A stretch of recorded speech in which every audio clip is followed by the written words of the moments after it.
Olá, eu sou Luciana e na aula de hoje nós vamos conversar sobre o sistema endossômico lisossômico. Nós vamos iniciar a nossa discussão sobre o compartimento lisossômico, que é o compartimento mais conhecido de vocês até esse momento. Vocês sabem que os lisossomos são organelas especializadas na digestão intracelular. E sabem também que os lisossomos eles são definidos por membranas únicas, né? Então nós temos aqui, por exemplo, a imagem de um lisossomo, aqui outro, né, ao microscópio eletrônico, e nós percebemos então que geralmente os lisossomos são esféricos, mas nem sempre. Alguns lisossomos têm formatos mais irregulares, como esse ou esse. Nós percebemos também que os lisossomos apresentam eletrondensidade variável ao microscópio eletrônico. Aqui, por exemplo, nós temos um lisossomo bastante eletronlúcido, aqui um já bastante eletrondenso, e aqui um lisossomo que tem regiões mais eletrodensas e outras regiões mais eletronlúcidas. Essa variação de eletrondensidade está justamente relacionada ao tipo de material que está sendo digerido por esses lisossomos. Nós devemos agora lembrar também sobre a composição química dos lisossomos. Se eles são organelas, se elas são organelas especializadas na digestão intracelular, é esperado então que no lúmen do lisossomo nós encontremos várias enzimas. Realmente nós encontramos dentro dos lisossomos mais de 50 diferentes tipos de enzimas, dentre elas proteases, nucleases, lipases, glicosidases. Todas essas enzimas têm, no entanto, uma característica em comum. Elas têm sua atividade ótima ocorrendo em pH ácido. E é justamente por isso que o lúmen do lisossomo é mantido lá com pH em torno de 5. Como é que acontece a regulação desse pH? Como é que o lisossomo consegue manter um pH interno em torno de 5, se o pH do citosol é muito mais alto que isso, aproximadamente 7, entre 6,5 e 7?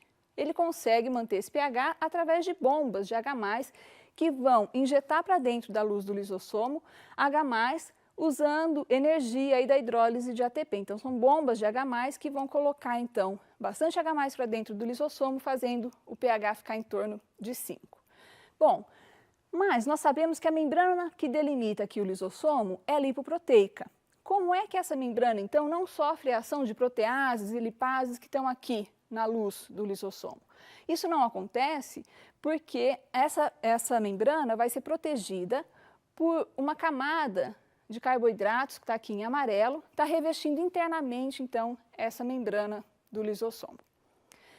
Muito bem, então nós podemos, nesse início de aula, nessa introdução de aula, recuperar o seguinte conceito. O lisossomo vai ser, na verdade, então, uma organela especializada na digestão intracelular e, por isso, ela vai conter enzimas que vão fazer a digestão de um material que vai chegar para ser digerido aí no interior dessa organela.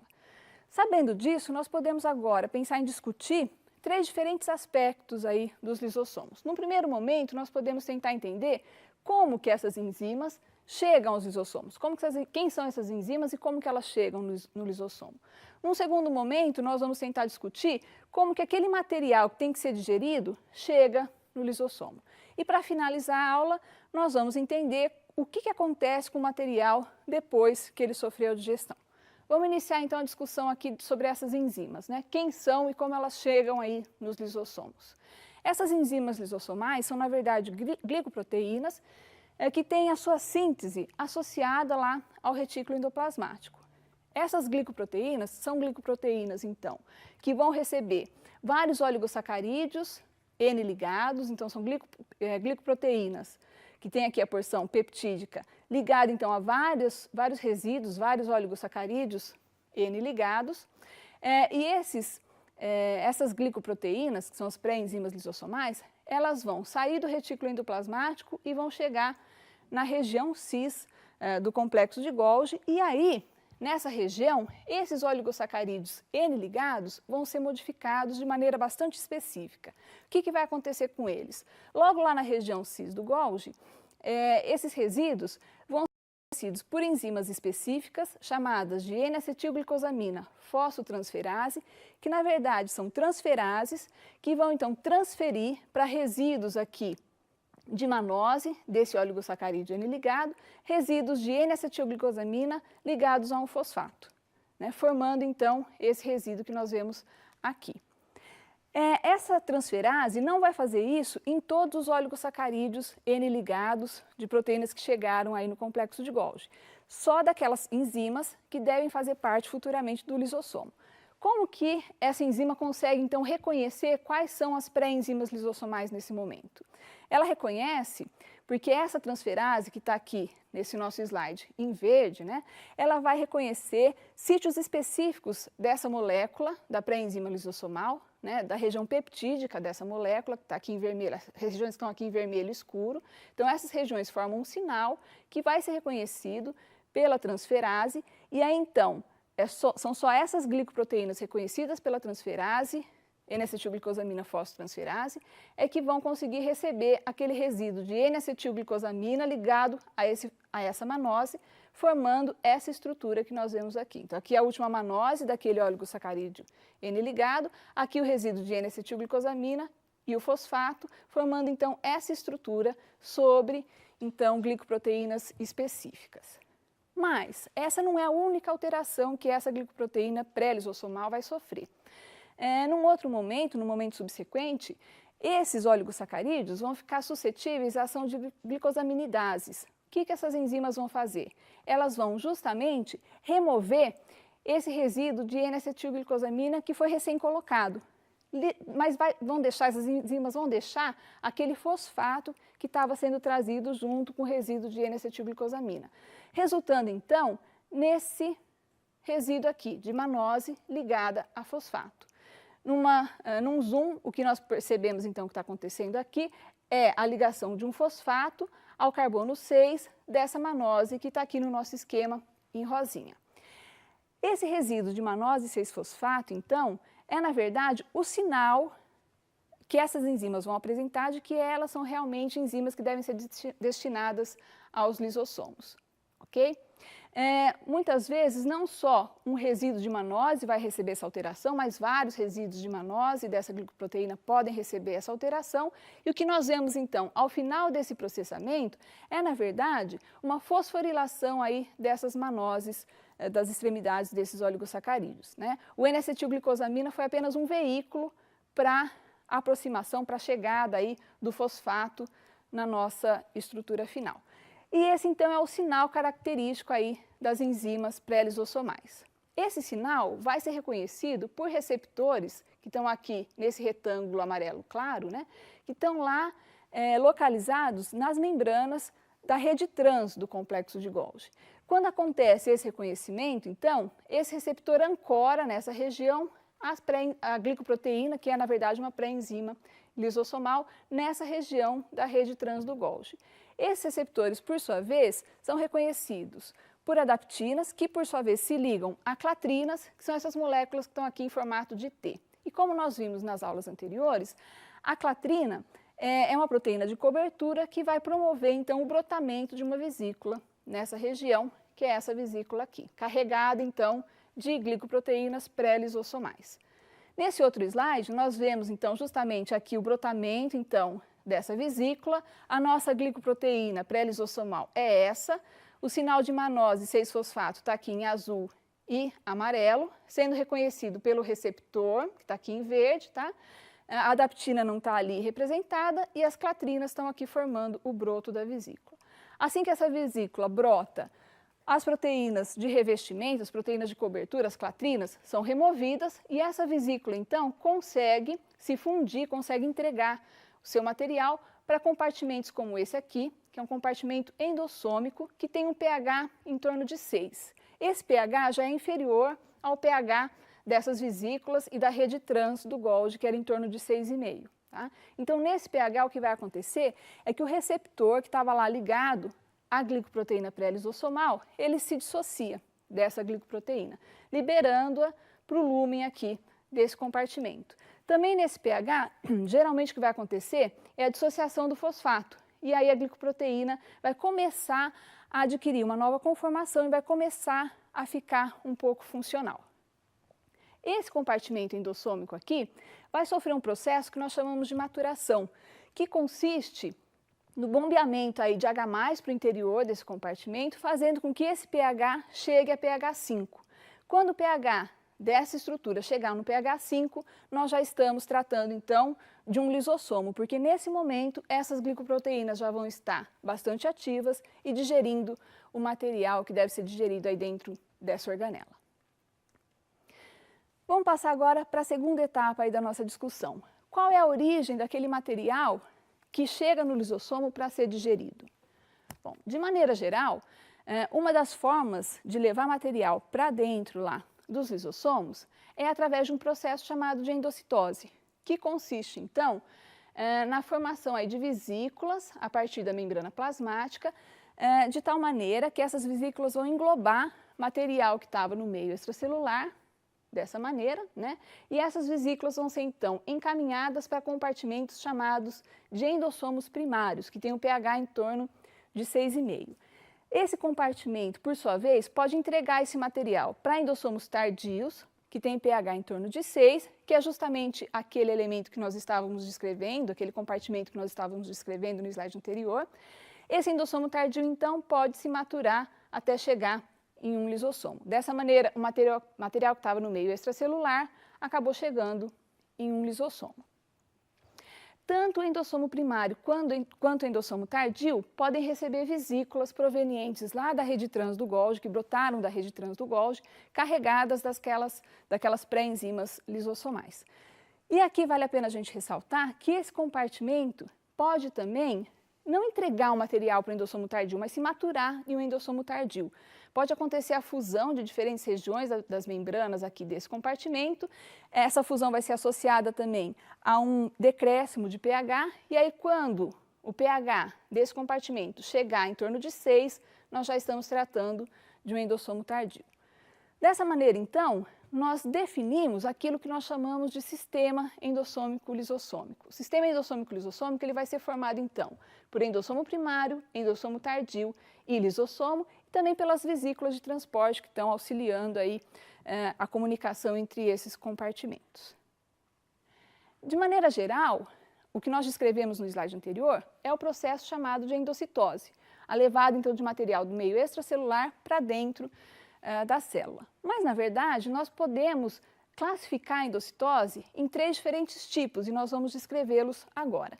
O primeiro tipo é aquele que consiste na endocitose mediada por receptores de clatrina. Um segundo tipo de endocitose é mediada por caviossomos e um terceiro tipo é um tipo bastante especial de endocitose, que é chamado de fagocitose, que é mediada por receptores e filamentos de actina.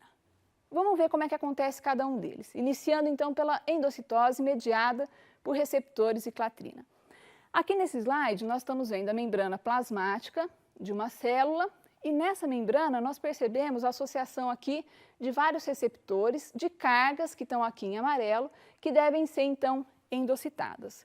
O que vai acontecer nesse momento é que depois da associação então do receptor com as suas cargas, vai acontecer ainda a associação desses receptores com moléculas de adaptina, que estão aqui em verde claro, que por sua vez interagem com moléculas de clatrina, que vão formar então a curvatura aqui nessa região da membrana plasmática. É essa curvatura que nós estamos vendo aqui, né? Então aqui teria o meio extracelular, aqui o meio intracelular e uma curvatura aqui na membrana, formando o broto de uma vesícula. Conforme vão se associando mais clatrinas nessa região, esse broto vai se formando cada vez maior, até que uma vesícula se desprende da membrana plasmática, essa vesícula aqui, carregando em seu interior aquelas partículas que antes estavam lá no meio extracelular. Um exemplo de uma endocitose que é mediada por receptor de clatrina é a endocitose de LDL. LDL é lipoproteína de baixa densidade, ela tem um componente proteico, que está aqui em verde, e tem também moléculas de colesterol, que estão em vermelho, e moléculas de fosfolipídios, que estão aqui em cinza. Então, essa é uma estrutura básica aí de uma LDL. O que vai acontecer em algumas células é que quando elas precisam de colesterol, para uso interno, né, elas vão expor na membrana plasmática receptores para LDL. E aí, esse LDL, uma vez ligado a esse receptor, vai poder ser endocitado por via de vesículas formadas aí com cobertura de clatrina. Assim que essas vesículas brotam, então, da membrana plasmática, carregando o LDL, essas vesículas, depois de perderem as clatrinas, elas são direcionadas para endossomos primários, em seguida passam para endossomos tardios e chegam a lisossomos, onde essas moléculas de LDL, então, podem ser digeridas, disponibilizando, então, o colesterol para uso da célula. Então, esse é um exemplo de endocitose mediada por receptor e clatrina. Vamos tratar agora da endocitose mediada por caviossomos. O que são caviossomos? Caviossomos são pequenas cavidades e elas são formadas em regiões de membrana rica em colesterol, né, regiões ricas em colesterol, em glicolipídios e também numa proteína chamada de caveolina. Essa constituição glicídica e proteica aí, dessas regiões de membrana já vão causar aí o dobramento dessas regiões de membrana, formando pequenas vesículas, pequenos brotos de vesículas.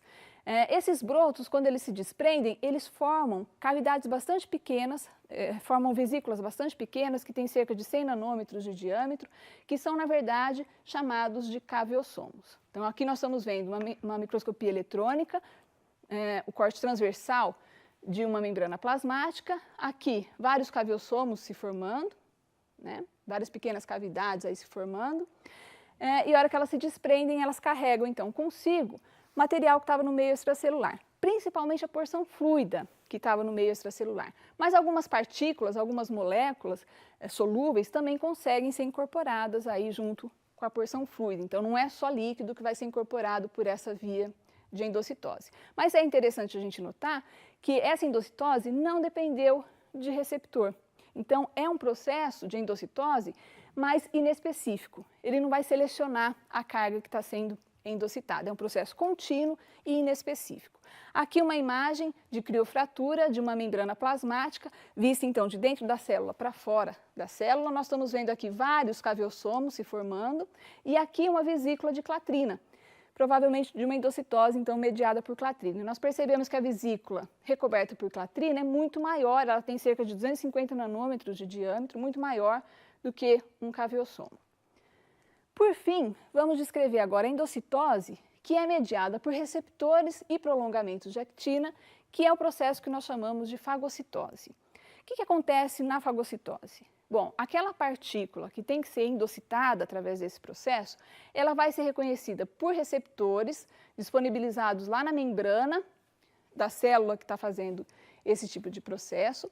Então, nesse caso aqui, nós temos uma bactéria que já estava ligada a vários anticorpos que o próprio organismo já fez contra essas bactérias, né? Esses anticorpos estão aqui em vermelho. Então, essa bactéria, já com esses anticorpos, esse complexo vai ser reconhecido por receptores que estão ali interagindo com esses anticorpos.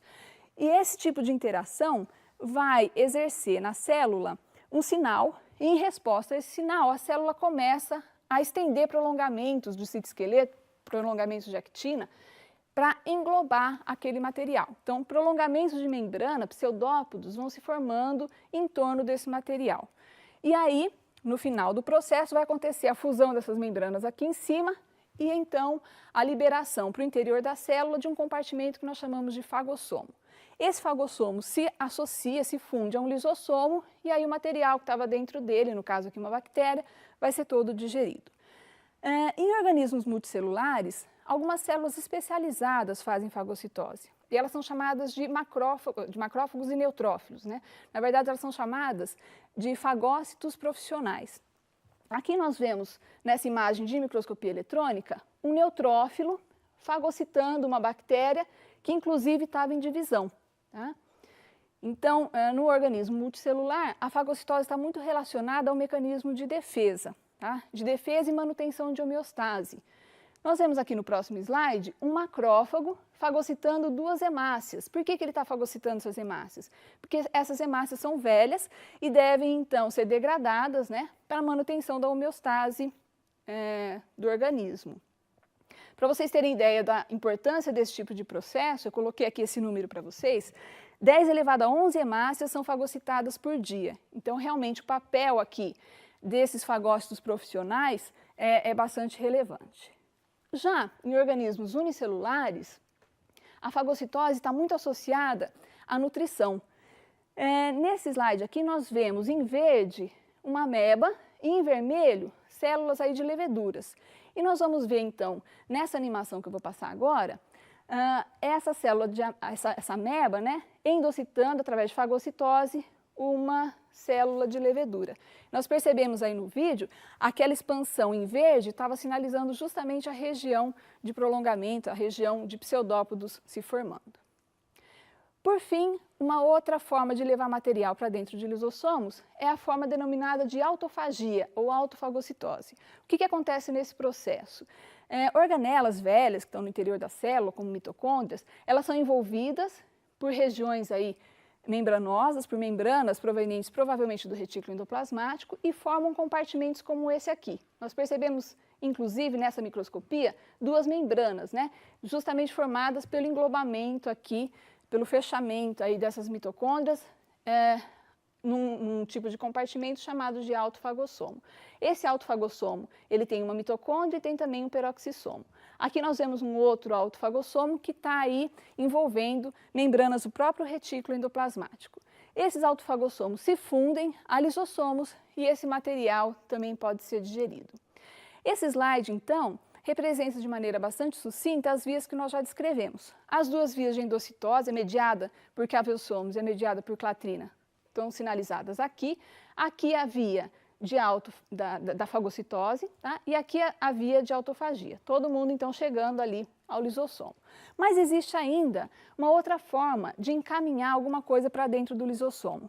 Várias proteínas, quando elas ficam velhas, estão lá no citosol da célula, elas acabam mudando de conformação e expondo uma sequência específica, que é essa sequência de aminoácidos aqui, que é chamada de CAFERC. Essa sequência pode ser reconhecida por proteínas que estão lá na membrana do lisossomo e essas proteínas são capazes, então, de translocar essa proteína para dentro do lisossomo. E aí essas proteínas vão ser também digeridas. Dessa maneira, então, nós resumimos aqui, né, as formas de entrada de material para dentro do lisossomo. Falta só a gente discutir agora o que acontece com o material depois de digerido, né? Bom, grande parte desse material vai ser reaproveitado pela própria célula, alguma coisa vai sobrar aí como resto da digestão. Se for um organismo unicelular, ele não vai manter esses corpos residuais, na verdade ele vai fazer exocitose desses corpos residuais, tá? E algum outro tipo celular também consegue, mesmo não sendo um organismo unicelular, consegue fazer exocitose de alguma coisa que resultou aí da digestão. E para finalizar, eu gostaria de mostrar esse slide aqui, para chamar a atenção do seguinte: nem todo material que vai para dentro do lisossomo vai ser digerido, né? Algumas partículas entram no lisossomo, mas não há nenhuma enzima disponível no lisossomo para a sua digestão. É o que acontece, por exemplo, com aqueles pigmentos usados para tatuagem. Eles são endocitados, eles acabam dentro de lisossomos, eles são endocitados através de fagocitose, acabam dentro de lisossomos, mas não existe nenhuma enzima dentro do lisossomo capaz de digerir esses pigmentos. Essa célula, então, vai ficar colorida, né? E com isso, o princípio da tatuagem aí é estabelecido. Bom, eu encerro aqui a aula de hoje. Nós respondemos aquelas 3 primeiras perguntas, né, que nós fizemos no início da aula, e nós continuamos, então, a nossa discussão no ambiente aberto de aprendizagem.